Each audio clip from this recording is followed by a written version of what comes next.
Australia کے محکمہ موسمیات نے خوشخبری سنا دی۔ میلبورن، آسٹریلیا کے محکمہ موسمیات نے اتوار کو international cricket council T20 world cup کے فائنل کے حوالے سے نئی پیش گوئی کی ہے کہ میچ کے وقت بارش کا امکان بہت کم ہے۔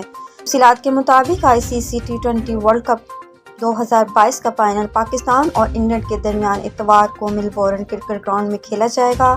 2 روز قبل آسٹریلیا کے محکمہ موسمیات نے فائنل والے دن یعنی اتوار اور پیر کو شدید بارش کی پیش گوئی کی تھی، تاہم اب آسٹریلوی محکمہ موسمیات کا کہنا ہے کہ اتوار کے روز میچ کے دوران بارش کا امکان کم ہے۔ آسٹریلوی محکمہ موسمیات نے کہا ہے کہ اتوار کی صبح بارش کا امکان ہے، لیکن دوپہر کے بعد میچ کے وقت میں بارش کا امکان کم ہے، تاہم ہلکی ہلکی بارش ہو سکتی ہے۔ واضح رہے کہ ICC T20 ورلڈ کپ کا فائنل میچ پاکستانی وقت کے مطابق دوپہر 1 بجے شروع ہوگا، لیکن آسٹریلیا میں اس وقت شام کے 7 بج رہے ہوں گے۔